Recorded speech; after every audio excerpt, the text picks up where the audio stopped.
So hello guys and welcome back to a new blog. এটা আমাদের third part. আর আজকে আমরা বাড়ি যাব। তো পুরুলিয়া রাইড আমাদের আজকে এখানে এন্ড হচ্ছে। তো জার্নি টু হোম আজকে দেখাবো। আর বেসিক্যালি এখন আমি পুরো গিয়ার আপ হয়ে রেডি রয়েছি। সকালে উঠে যেহেতু তাড়াতাড়ি বেরোচ্ছি আমরা, তো কোনো রেডি হওয়া কিছু গেট রেডি উইথ মি দেখাইনি। জাস্ট ডাইরেক্ট রেডি হয়েছি খাবার দাবার খেয়ে। এখন এখান থেকে বেরিয়ে যাবো। বেরিয়ে গিয়ে বাইক কোল্ড স্টার্ট বগেরা সব হয়ে গেছে, লিফট টিপ করে নিয়েছি। স্টার্ট করবো। স্টার্ট করে টানা আমাদের কল্যাণী রাস্তা দিয়ে যাবো আমরা, যাতে সুবিধা হয়। 3জন বেরোচ্ছি আমরা আজকে। বাকি গ্রুপের সাথে বেরোচ্ছি না, আমাদের বেরোতে লেট হবে। তোদের সাথে বেরোতে গেলে অনেক রাত হয়ে যাবে। তো এখান থেকে আমি কন্টিনিউ করবো আমার মোটো ব্লগিং সেটআপে। Good morning. সো এখন বেরোচ্ছি। আমার গাড়িতে লো ফুয়েল দেখাচ্ছে, মাইলেজ এখন 33 কিলোমিটার। আর বাড়ির থেকে এখন অব্দি কালকে ট্রিপ করেছি, সব মিলে 395 কিলোমিটার হয়ে গেছে। তো এখন আমি ফার্স্ট যাবো হচ্ছে তেল ভরাতে। বললাম সবাই মিলে বেরোচ্ছি না, আমরা 2-3 জন বেরোচ্ছি, 4জন বেরোচ্ছে। এই সামনে মিটিওরটা, এখানে আমার একটা ক্লাসিক রিবন রয়েছে, আর ওইদিকে একটা হন্ডা NX 200। আমি ওখানটা গিয়ে দাঁড়াবো। তো ওই জায়গাটায় আমাদের 4জন একসাথে বেরোচ্ছি। বেরিয়ে গিয়ে আমরা তেল ভরবো, ফুয়েল আপ করে নেবো। ফুয়েল আপ করে ডাইরেক্ট টান কৃষ্ণনগর হয়ে মাদারসাট হয়ে যাবো আমরা। এটাই আপাতত প্ল্যান, তারপরে দেখা যাক কতদূর কী করা যায়। সো বেরিয়ে গেলাম। জয় বড় মা, জয় বড় মা, জয় বড় মা, নমা মাধব, নমা মাধব, জয় মা তারা জয়। সবাইকে ভালো রেখো, সাবধানে যেতে পারি, আর কিছু চাই না। আবার একটু অফরোডিং রাস্তা দিয়ে যেতে হবে আমাদেরকে কিছুক্ষণ, 2 মিনিট। কালকে এরকম লাগেজ ছাড়া অফরোডিং করছিলাম, ততটা কিছু ফিল পাচ্ছিলাম না। আর লাগেজ নিয়ে অফরোডিং করবো তো একটু ফিল হবে। কালকে একটা জায়গায় আমাদের একটা অন্য মিটিওর ঢুকে যাচ্ছিলো, বুঝতে পারিনি অ্যাকচুয়ালিও। আর একটা ছোটো হাতি এরকম ছোটো গলির মধ্যে ঢুকে গিয়েছিলো, তো ওই জন্য ওর খুব সমস্যা হয়ে গেছিলো। রোদ্দুরটা দেখছো এরকম তাপ।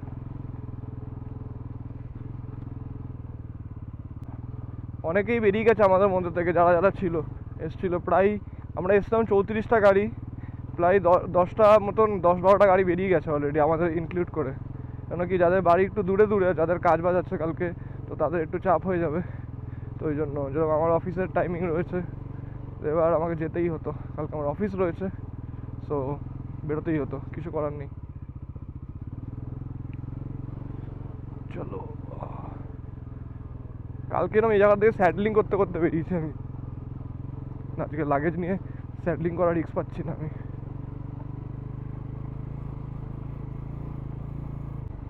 এখানে বাচ্চা কাচ্চা চলে আসে হঠাৎ করে, ছাগল মুরগি এসবও চলে আসে, ওই জন্য একটু আস্তে ধীরে যেতে হবে। আজকে আমি টেল করবো বেসিক্যালি, আমি এই করেছি, প্ল্যান করেছি। সামনে আমাদের একটা যে ক্লাসিক রিবনটা সেটা থাকবে, মার্শালে থাকবে হচ্ছে কী বলে একটা আমাদের NX 200, আর পেছনে থাকবে হচ্ছে দাদা মিটিওর, ব্ল্যাক মিটিওর। আমি টেল করবো। এবার ভিডিও দেখো, 4জন যাচ্ছি আমরা, কি সুন্দর একটা লাইন আপ।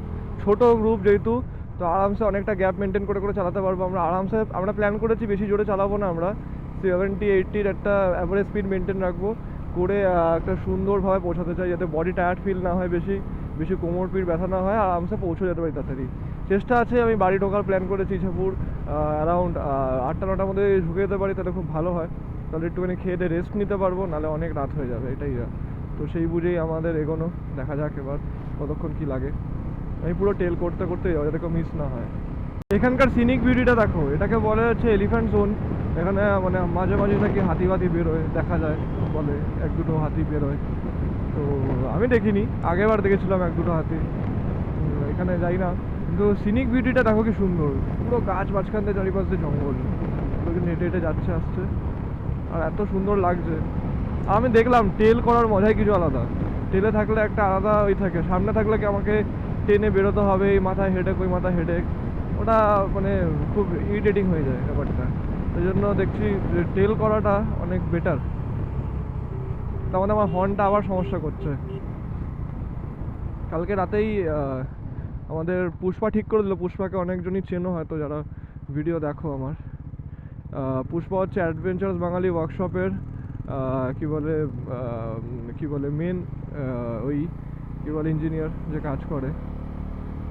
তো ওই দেখে দিল, বলো ঠিক ছিল। কিন্তু রাতে পরে আবার কি হচ্ছে জানি না, বুঝতে পারছি না। খুব কিং আওয়াজটা হচ্ছে, মানে হর্ন ঠিকঠাক বোঝা যাচ্ছে না, স্পেশালি হাই স্পিডে। লো স্পিডে তাও ঠিক আছে, কিন্তু হাই স্পিডে খুব সমস্যা করছে। আমি এখন একটা পেট্রোল পাম্প খুঁজে পেলাম না আমাদের তেল ভরার জন্য। তেল ভরতেই হবে আমাদেরকে।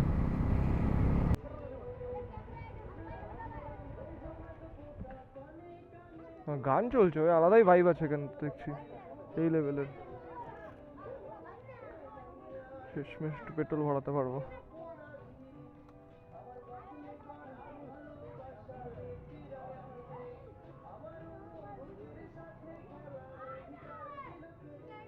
এটা কি হচ্ছে ভাই? এটা এরকম করলে কি পেট্রোল বেশি পড়ে? নাইস। ইয়েস, দেখাচ্ছে অয়ন ভদ্র। অয়ন ভদ্র।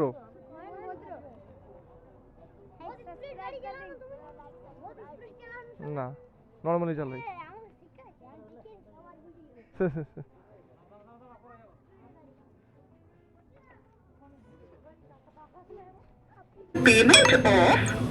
টাকার পেট্রোল গেল এখন। চলো এবার শান্তি, অনেকটা রাস্তা, আমার কোনো আর হেডেক নেই।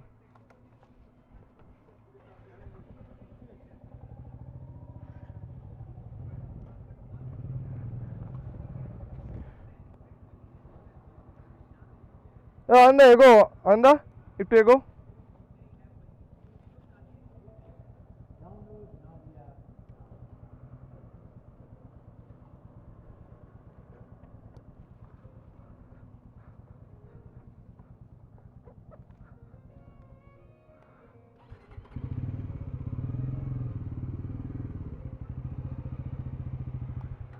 বেরোলাম আমরা এবার। আমার প্রায় 900 টাকার তেল গেল পুরো ফুল ট্যাঙ্ক করাতে। মাইলেজটা ভালোই পেলাম, খারাপ হয়নি। তো এবার এটাই হচ্ছে ব্যাপার, দেখা যাক কতক্ষণ লাগে। আর এখান থেকে আমরা দাঁড়াবাটা চা ব্রেক নিই। এখানে সবার বলছে নাকি সবার মাথা ব্যথা করছে, তো মাথা ব্যথাটা দূর করতে হবে গাড়ি চালানোর সময়, যাতে কষ্ট না হয় কারুর, এটার জন্য। এক্ষুনি একটা বাজে ইনসিডেন্ট হতো, আমি রেকর্ডিং ভাগ্যিস অফ ছিল। একটা এক্সেল সুপার যে গাড়ি টিভিএসের 180 স্কুটার টাইপের, যেটা মাল লোড করে দেখছে না কিছু। আমি নর্মাল স্পিডেই রয়েছি, 60-70 এরকম স্পিডে রয়েছি, খুব একটা হাইফাই স্পিডে নেই, যেহেতু ফাঁকা রাস্তা। 60-70 যেখানে কমই, লোকেরা অন্য গাড়িগুলো আরও বেশি জোরে চালাচ্ছে। তো যাই হোক, গেল, উনি আমাকে দেখলো যে আমি আসছি, উনি ফট করে ঢুকিয়ে দিল। উনি দেখেও ঢুকিয়ে দিই, আমি সত্যি ভাবছি আজব লোকজন। তারপরে কি বলে, আমি ভাগ্যিস কাটিয়ে বের করলে। এবার আমার কি, যদি সাইডে লাগেজ না থাকতো না, আমার যেহেতু স্যাডেলে লাগেজ রয়েছে, দু সাইড অনেকটা এক্সটেন্ড হয়ে থাকে, তো কোনো যদি একটা টাচ লাগতো আমার মানে গাড়ি ডিসব্যালেন্স হয়ে যেত না। তো এইগুলো হচ্ছে খুব একটা অস্বাভাবিক জিনিস যেগুলো হয়, জানি না কেন এগুলো হয়, মানে করে লোকজন, বুঝি না। আমি জাস্ট রাস্তাটার ভিউটার জন্য আবার হঠাৎ করে ক্যামেরাটা অন করলাম। এটা মনে হয় জানি না কোন জায়গাটা, এটা ঝাড়গ্রামে যাওয়ার যে রাস্তা সেই দিকে। মানে এত সুন্দর সিনিক ভিউ, এটা কিছুটা না বেলপাহাড়ি ভাইবস দিচ্ছিল আমাকে এই টাইমটাতে। আবার রাস্তাগুলো ঠিক এরম যাচ্ছে, আবার এরমভাবে উঠছে, তো খুব সুন্দর একটা মানে ভিউ দিচ্ছিল, মানে অসাধারণ লাগছে এই জায়গাটা। আর যেহেতু রোদ্দুরটা উঠেছে, ঠান্ডাটা আমাদের কম লাগছে। আমরা যে ম্যাপে দেখলাম মোটামুটি কৃষ্ণনগরে মাদারসাটে আমরা দাঁড়ানোর প্ল্যান আছে। তো মাদারসাট পৌঁছাতে আমাদের মোটামুটি দেখলাম যে 6টা-6:30 বাজবেই যদি আমরা ব্রেক নিয়ে।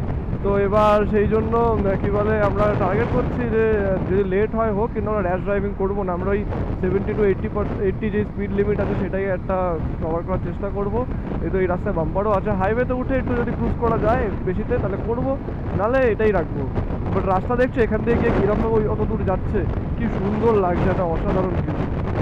আর আমি যে গ্যাপ মেনটেন করছি না, এরকম একটা দেখো, আমাদের 4টে গাড়ি আমরা টোটাল যাচ্ছি এখন। 4টে গাড়ির মধ্যে একটা ইকুয়াল গ্যাপ রয়েছে, এই প্রত্যেকটা গ্যাপ এইটা মেনটেন করা কিন্তু খুব ইম্পর্টেন্ট। মানে যারাই তোমরা গ্রুপ রাইড করো না কেন, বা সোলো রাইড করলো, ভাবো সামনে ওই বাইকটা অচেনা রয়েছে, আমি চিনি না, এবার আমি যাচ্ছি, সে কি মুভমেন্ট নেবে আমি তো জানি না, তাই না? তো এরকম গ্রুপ রাইডেও হয় আর সোলো রাইডেও হয়, তোমাদের এই ডিস্টেন্সটা মেনটেন রেখে যা করার করতে হবে। যদি ওভারটেকও করতে হয় সেই বুঝে করবে, বা কী বলে তোমাদের যদি ওয়েট করতে হয় ওয়েট করে যাবে, এগুলো দেখে শুনে। এটাকে এরকম কিছু কিছু সমস্যা যদি হয়ে যায় হঠাৎ করে, তো তোমরা কিছু চান্স পাবে না সেই জিনিসটাকে মেক আপ করার জন্য। তো বেসিক্যালি এরমভাবেই তোমরা একটু গ্যাপ ফলো করে চালাবে, দেখবে তুমি গাড্ডা ফাড্ডা যা যা যা সব দেখতে পেয়ে যাবে, তো কোনো চাপই থাকবে না এরকম। জানি না এটা কোন ঘুপচি ঘাপচা দিয়ে বেরোচ্ছি আমরা, এটা ছোট্ট রাস্তা, এটা শর্টকাট দেখাচ্ছে, একদম রাস্তা মানে চওড়াই, কিন্তু এরকম মানে কাঁচা রাস্তা, এটা দেখছি কাঁচা ইন দ্য সেন্স মানে ঢালাই রাস্তা, পিচের রাস্তা না, আর একটু কনজাস্টেডও রয়েছে। দেখছি যে এটা মনে হয় কোন জায়গা হবে, এটা মানবাজার বা কিছু হবে হয়তো, ঠিক আমি বুঝতে পারছি না। বোট ফোট কিছুই তো দেখলাম না, তো যা বুঝলাম সেটা হচ্ছে এটা মানবাজার। এরকম রাস্তায় গাড়ি চালাতে একটু কষ্ট হবে, যদি পিচের রাস্তা পাওয়া যায় আবার ভালো হয়ে যাবে। ও পিচ বলতে না বলতে শুরু হওয়ার স্টার্ট করে দিচ্ছে। আমরা এখানে দেখতে পাচ্ছি একটা মাইল ফলক, যেখানে লেখা আছে দুর্গাপুর 91 কিলোমিটার, বাঁকুড়া 45 কিলোমিটার। আমরা যেহেতু বাঁকুড়া হয়ে দুর্গাপুর ঢুকবো, তা আমাদের লেফট সাইডেই নিতে হবে মোস্ট প্রবাবলি। জানি না ম্যাপে কি দেখাচ্ছে সামনে আমাদের লিডকে, কিন্তু আমাদের মনে হয় লেফট সাইডটাই নিতে হবে, এখান থেকে যে টার্নিং আসবে সেখানে। তো ওটা দেখেই বুঝতে পারবো। কিছু কিছু জায়গায় এরকম শুধু খারাপ, বাট বাকি রাস্তা খুব অসাধারণ রাস্তা, খুব সুন্দর হয়ে গেছে রাস্তা।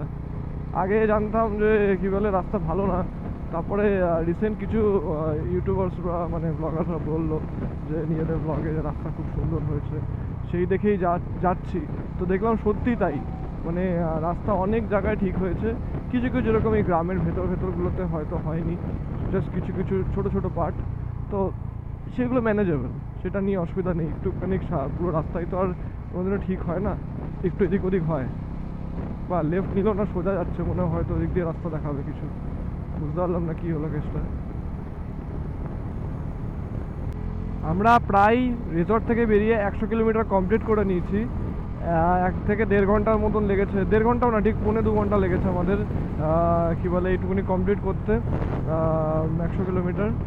তো রাস্তা তো আপাতত ভালোই পাচ্ছি, মানে খুব একটা সেরকম ঝঞ্ঝাট নেই, মানে টু ওয়ে রয়েছে মানছি, কিন্তু স্টিল সেরকম কোনো সমস্যা এখনো অবধি পাইনি। শুধু মাঝে মাঝে একটু ওই লোকজন গরু ছাগল যেরকম চড়াতে নিয়ে যায় না, তো তারা একটু মাঝখানে আসছে, এটাই সমস্যা, আর কিছুই না। ওটা তাও খুব কম কম জায়গাতেই হচ্ছে। আর কিছু কিছু জায়গায় ওই কী বলে ধানের পরে যে কী হয় না, ধান না ঠিক কী বলে ভুসি টাইপের, ঠিক আছে, তো ওরকম টাইপের রাস্তায় ছড়িয়ে দিচ্ছে মানে শোকানোর জন্য।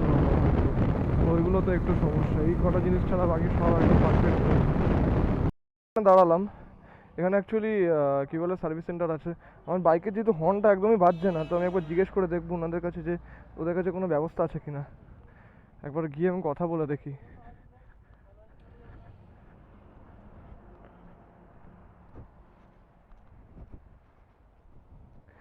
সার্ভিস সেন্টারটা এই ভেতরে, সার্ভিস সেন্টারটা কোনটা? অ্যাকচুয়ালি ব্যাপার ছিল কি, আমার পালসার এনএস 400টা রয়েছে, এবার আমার না হর্নটা বাজছে না একটু, ওই জন্য খুব সমস্যা হচ্ছে।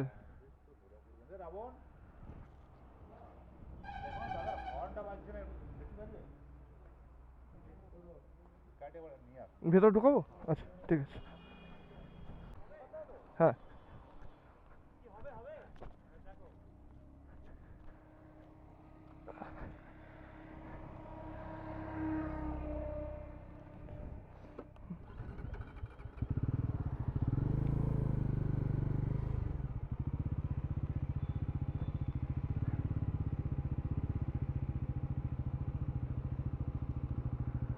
হর্নটা না মারছি এখন, এরকম আওয়াজ হচ্ছে।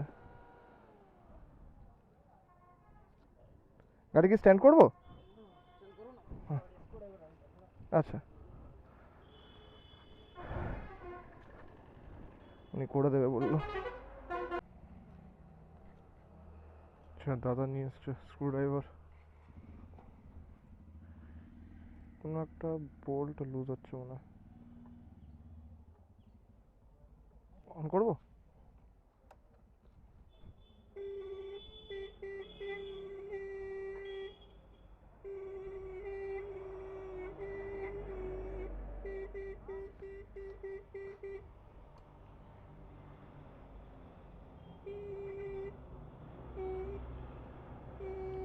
জিনিসটা কিছু লুজ হচ্ছে মনে হয়, কিছু একটা সমস্যা তো আছে।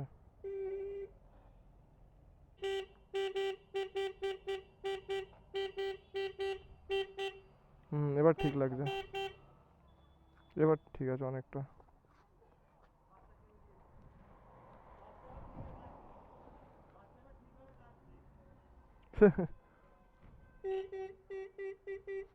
দাদা লাগালো, হর্নটা করে দিল,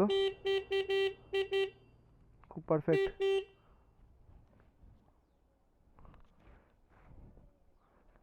এই দাদাকে বলে দিয়ে যাই, জিজ্ঞেস করে নি কত কি চার্জেস আছে। চলে গেল, খুব ভালো, মানে এনাদের বিহেভিয়ার খুব ভালো। এই না বেরিয়ে গেল ওনারা। সান অটোমোবাইলস, যদি প্রবলেম হয় চলে এসো বাজাজের। আমি আসলাম তো করে দিল একবারে, কিছু বলতে লাগলো না আমাকে। খুব সুন্দর লোকটা, মানে একবারে না করলো না। সার্ভিস সেন্টার যে বন্ধ এনাদের, স্টিল করে দিল।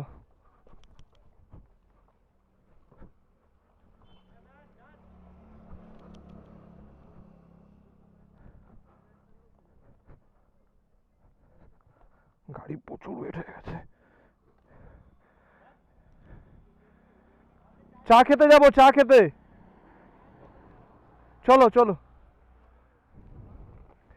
থ্যাংক ইউ দাদা। হ্যাঁ,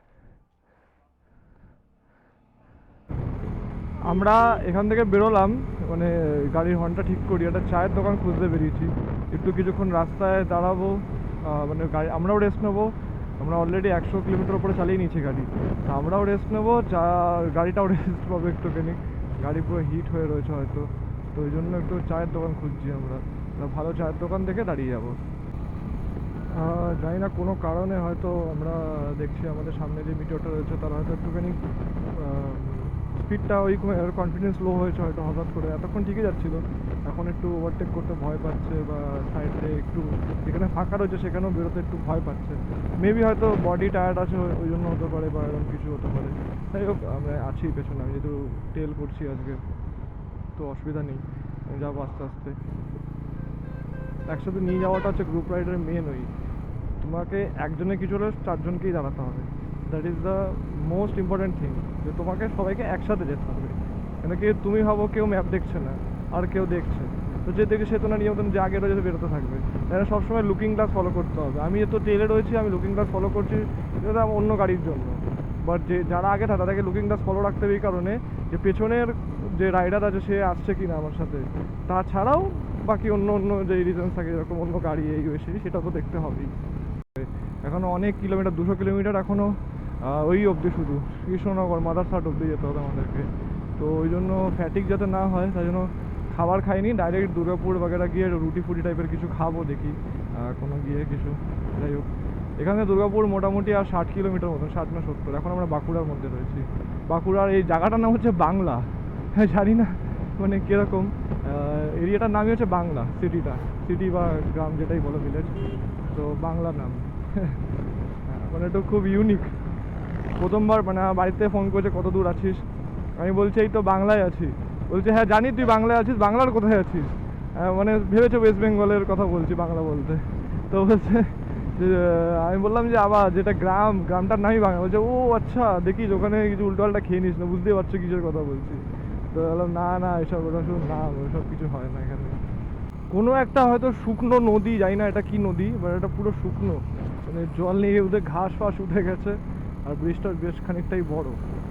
আমি প্রথমে ভেবেছিলাম যে এই তারকেশ্বরের যে ব্রিজটা আসে, তারকেশ্বর ব্রিজ না, তারকেশ্বর নদীর জন্য যে ব্রিজটা আসে, জানি না কি এই ওইটা যাওয়ার হয়, মানে ওইটারই হয়তো এটা ব্রিজটা।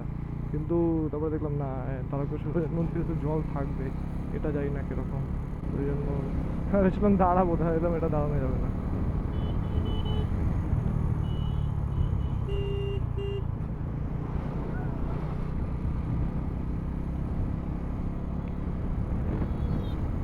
বলতে একটা ব্রিজে চলে এসেছি, এটাই মনে হয় সেই ব্রিজটা, আশা করি। এটা অনেকটা লম্বা একটা ব্রিজ দেখতে পাচ্ছি, আর খুব সুন্দরভাবে, কিন্তু মাঝখানে যদি এটা ডিভাইডার থাকতো না, এটাতে খুব আরও বেটার হয়ে যেত। ওটাকে দুটো ক্লোজ হয়ে যাওয়াতে একটু চাপ হয়ে যায়, মানে যদি এত সুন্দর ব্রিজ একটু কেউ যদি ওভারটেক করতে যায় তখন মানে একটু চাপের ব্যাপার থাকে। প্লাস লরিগুলো এত বড় বড় লরি যাচ্ছে এখান থেকে, এটা হাইওয়ে যেহেতু, তো তখন অনেকটাই সমস্যা ক্রিয়েট হয়ে যায়। আমরা দুর্গাপুরের দুর্গাপুর এক্সপ্রেসওয়েতে উঠে গেছি। এখন এখান থেকে কিছু একটা মাইল ফলক আছে সামনে, দেখবো, দেখে আমরা কিছু খাওয়ার জন্য জায়গা খুঁজে পেট ভরে একটু খাবার দাবার খেয়ে একটু কিছুক্ষণ গা ফা ঝুড়িয়ে রেস্ট নিয়ে তারপর আবার বেরোবো কৃষ্ণনগর পৌঁছানোর জন্য। তো আগে দেখি যেখানে কী লেখা রয়েছে আমাদের এটাতে, মানে বোর্ডে কী লেখা রয়েছে, কলকাতা এখান থেকে 166 কিলোমিটার, বর্ধমান 64, দার্জিলিং 525। হ্যাঁ, দার্জিলিং গেলে তো হয়ে যেত। শেষমেশ আমরা খাবারের দোকানের দিকে ঢুকছি। এতক্ষণ ধরে বলার পরে কেউ দাঁড়াচ্ছে না খেতে, কেউ না। অনেকক্ষণ ধরে ওই করার পরে একটা খাবারের দোকান পেয়েছি, এখানে খাবো। দেখি খাবার কোয়ালিটি কিরকম যাই না।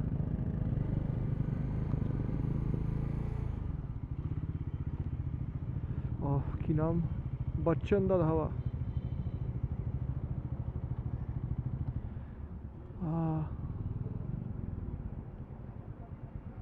আরও এগিয়ে দেবো?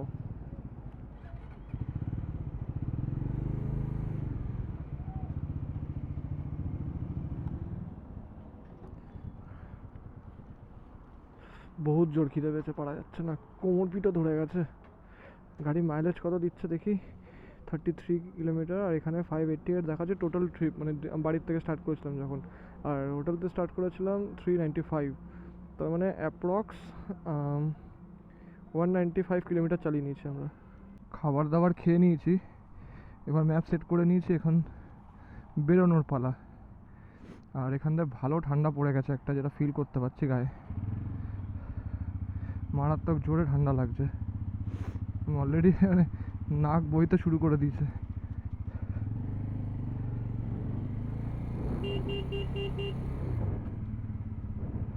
কি?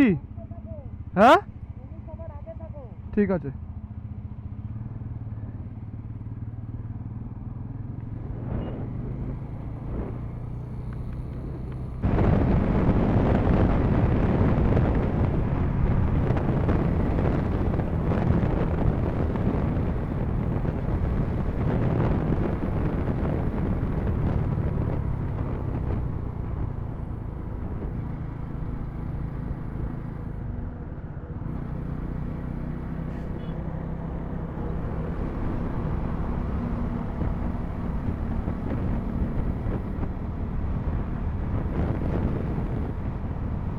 কেন বলা হয় যে রাইডিং গিয়ার নেসেসারি, আজকে প্রুফ পেলাম। ঠিক আছে, এমনিও রোজ আমরা দেখি অনেক কিছুই যাতে প্রুফ পাওয়া যায়, আজকে আরেকটা বড় প্রুফ পেলাম। কেন কি এরকম একটা বড় লরি, যার মধ্যে পাথর, মানে ঢালাই, বাড়ি ঢালাই সময় যে পাথর লাগে, সেই পাথর একটা উড়ে বেরিয়ে চলে এসেছিলো, যে 2-3 ড্রপ খেয়ে মানে ফুল স্পিডে আমার পায়ে এসে লাগলো। ভাগ্যিস আমার পায়ে গার্ডটা ছিল, তাই গার্ডটায় লেগে ওটা ওই হয়ে গেল, মানে সরে গেল সাইডে। আমি সাইডে দাঁড়ালাম, দেখলাম, আমি ভাবলাম যে গাড়ি থেকে কিছু পড়েছিল কিনা, মানে গাড়িতে কোথাও লেগেছে কিনা। তো দেখলাম গাড়ি থেকে কিছু হয়নি, শুধু আমার ওখানে লেগেছে ওইটাতে, মানে ঘষা খেয়েছে, অ্যাব্রেস্ট হয়েছে একটা, তো হালকা স্ক্র্যাচ পড়েছে ওটাতে। কিন্তু গার্ডটা বাঁচে, যদি আমার খালি পা মানে পাটা যদি খোলা থাকতো, তাহলে কত জোর আমার একটা কিছু লাগতো সেটা মানে ভাবছিলাম আমি। মানে একটা খুব বাজে জিনিস ঘটে যেতে পারতো ওইটুকুনি কিছুক্ষণের একটা মুহূর্তের মধ্যে। আমরা হাওড়া, বেলুড়, উত্তরপাড়া যাওয়ার যে রোড, এটা জায়গাটা আমি বলছি কোন জায়গা। এটা হচ্ছে, এখান দিয়ে পড়তে পারলাম না, এটা কোন জায়গা সত্যি তো?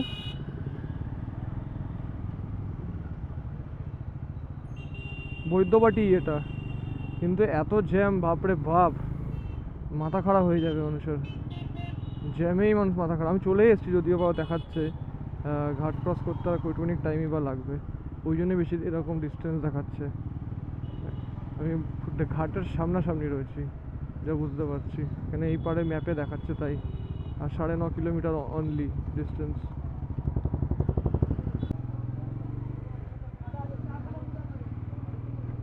এই সামনেই শ্যাওড়াপুলি ঘাট, ঘাটটা ক্রস করব। বাইক ঘাটে তোলা একটুখানি রিস্কে থাকে, কেন কি ওই যে নিচে ব্যাস প্লেটটা থাকে, মানে bash plate in the sense just sump guard বলো বা ইঞ্জিন গার্ড বলো, ইঞ্জিন কাউল বলো, যেটাই বলো না কেন, ওটাতে একটু বাড়ি খাওয়ার চান্সেস থাকে মাঝে সাঝে। তো ওটাই একটু দেখে নামাতে হয়, ওদেরকে বলতে হয় দাদা একটু দেখে শুনে নামিও, বা দেখে শুনে তুলো আবার তোলার সময়ও। তো এইটাই একটা ব্যাপার, আর কিছু না। আর গাড়ির ওয়েটও প্রচুর না আমার, এটাই একটু একটু ভয় লাগে। বাট কিলোমিটারটা অনেকটাই কম, এদিক দিয়ে আসলে প্রায় 70 কিলোমিটার আমার কম হয়, ওই কারণে এদিক দিয়ে আসে। নাহলে কল্যাণী হয়ে আসতে গেলে 70 কিলোমিটার আমাকে এক্সট্রা ঘুরে আসতে হতো, তো যেটা আমি আর করিনি। 70 কিলোমিটার কে ঘুরবে? ওর থেকে ভাই আরামসে ঘাটে তুলবো, ভালোভাবে ধরে ধরে আস্তে আস্তে করতে বলবো আর কি। মারাত্মক ব্যাপার। আবার একটা লরি।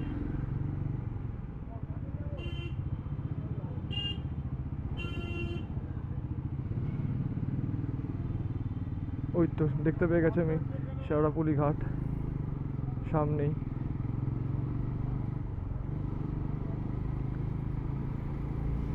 এত জ্যাম আর ভালো লাগছে না, এইটুকুনি জায়গাতে জ্যাম এত।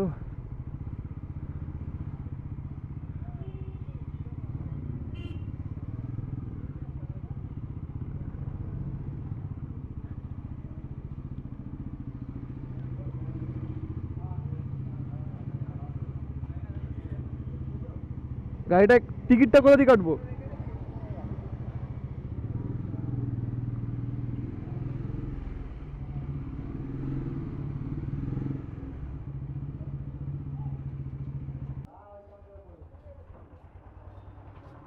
গাড়ি আর আমি কত গো? কত গাড়ি আর আমি? গাড়ি আর আপনি হ্যাঁ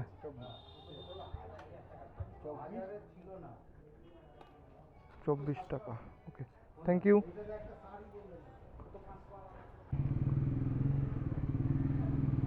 আর একটু রিস্কের ব্যাপার আছে, এত বড় একটা গাড়ি, এত ভারী গাড়ি আমার অ্যাকচুয়ালি, তার উপরে লাগেজ,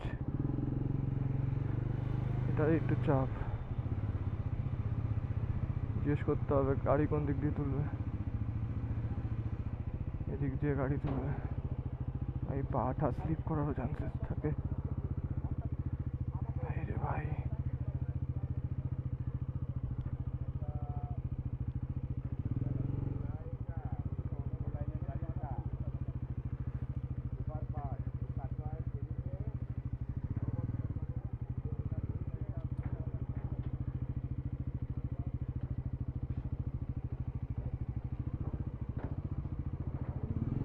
দাঁড়াও দাঁড়াও, ঘোরাতে হবে।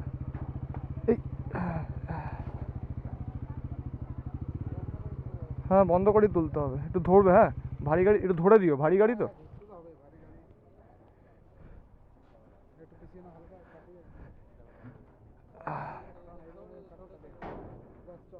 দাঁড়াও, এই নিচেরটাতে বাড়ি খাবে না তো?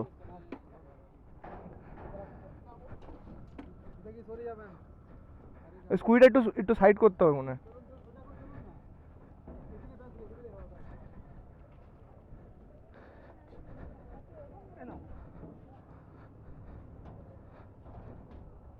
চলো উঠে গেছি। বেসিক্যালি এরমভাবে আমরা গঙ্গা পার হচ্ছে এখন, প্রায় হয়েও গেছি পার। ওই পার থেকে এবার 2 মিনিট লাগলো ম্যাক্সিমাম। গাড়ি বেশি চালাতে তো কোমর ধরে যায়। একটু একটু অর্ধেক হয়। আসছিলাম, হ্যাঁ হ্যাঁ বাবা কোমর যখন ব্যারাকপুরে ঢুকলাম, হ্যাঁ হ্যাঁ কোমর এরকম সোজা করে দাঁড়াতে হচ্ছে। আচ্ছা, কোমর একটু হয়, অসুবিধা হয়। এখন আমাদের অভ্যাস হয়ে গেছে চালাতে চালাতে। লংয়ে যাও তো, হ্যাঁ ভালো লাগলো। হ্যাঁ আমারও।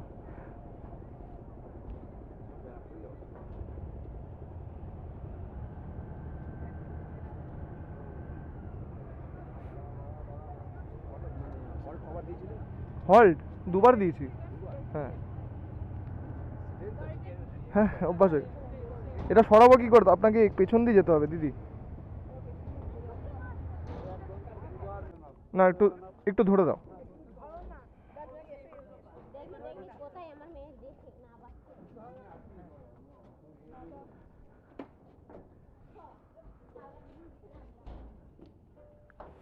বেরোবো?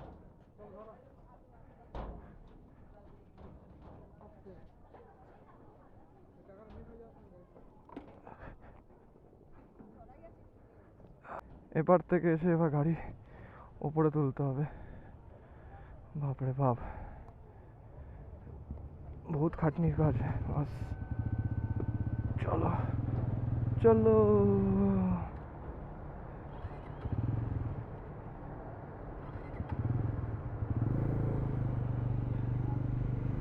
চলো উঠে গেছি।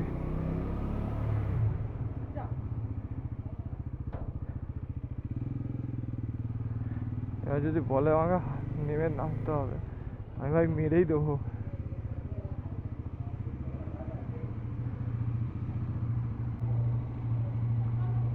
এনো এনো এনো।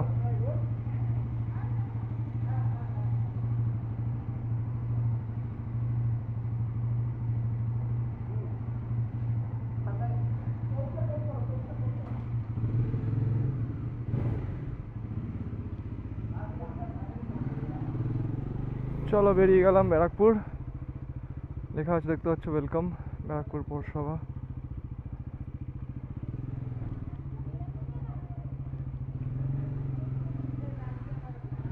এটা আমাকে ঠিক ওঠাবে মনিরামপুরে অ্যাকচুয়ালি। মনিরামপুর থেকে আমাকে আবার কিছুটা যেতে হবে। ব্যারাকপুর ঢুকে গেছি চিড়িয়া মোড়। এখন আমি এইবারেরটাতেও জানি না কতটা মানে তোমাদেরকে দেখাতে পেরেছি ট্রিপটাতে, বাট হ্যাঁ চেষ্টা করেছি সব কিছুই তোমাদের সামনে তুলে ধরার আর সব কিছু দেখানোর, যতটা আমার হাতে ছিল, আমার হাতের সম্ভব ছিল সেগুলো দেখিয়েছি। আশা করি তোমরা এই সিরিজটাকেও অতটাই পছন্দ করো যতটা আমার লাস্ট নর্থ বেঙ্গল সিরিজটাকে করেছিলে। তো এই জন্য তোমাদের কাছে আমি খুব মানে কি বলবো, শুক্রগুজার যেটাকে বলে না, বাংলায় ঠিক মনে পড়ছে না আমার ওয়ার্ডটা, তো আমি ওইটাই। তোমরা যে এত সাপোর্ট করো, যারা যারাই দেখো না কেন, সে একজন দেখুক, 10জন দেখুক, 10,000 দেখুক, সবাই আমার কাছে ইকুয়াল। তো তোমরা এত সাপোর্ট করো, এর জন্যই আমি এত চেষ্টা করি, যখনই টাইম পাই, যখনই ফাঁক পাই বেরিয়ে যাই তোমাদের জন্য। তো এইটাই ছিল এইবারের পুরুলিয়া ট্রিপ, পুরুলিয়া সিরিজ। তোমাদের 3টে এপিসোড দিলাম, 3টে তোমরা হয়তো মজা করেছো বা হয়তো চেষ্টা করেছো মজা করার, জানি না কতটা কি এফর্ট দিতে পেরেছি, বাট আমি নিজে বুঝতে পারছি একটু কম এফর্ট দিয়েছি আমি শরীর খারাপের জন্য। যাই হোক, তো দেখা হবে আবার নতুন কোনো একটা ব্লগে, নতুন কোনো একটা দিনে, সেই আমার লাল বীজকে নিয়ে। আর আমি থাকবো তোমাদের সাথে, পোস্ট করবো, আবার তোমাদেরকে ঘুরতে নিয়ে যাবো, আবার তোমাদেরকে নতুন একটা ডেস্টিনেশন আর নতুন কোনো একটা জার্নি নিয়ে আসবো। তো দেখা হচ্ছে পরের ব্লগে। টিল দেন সাবস্ক্রাইব করে দিও।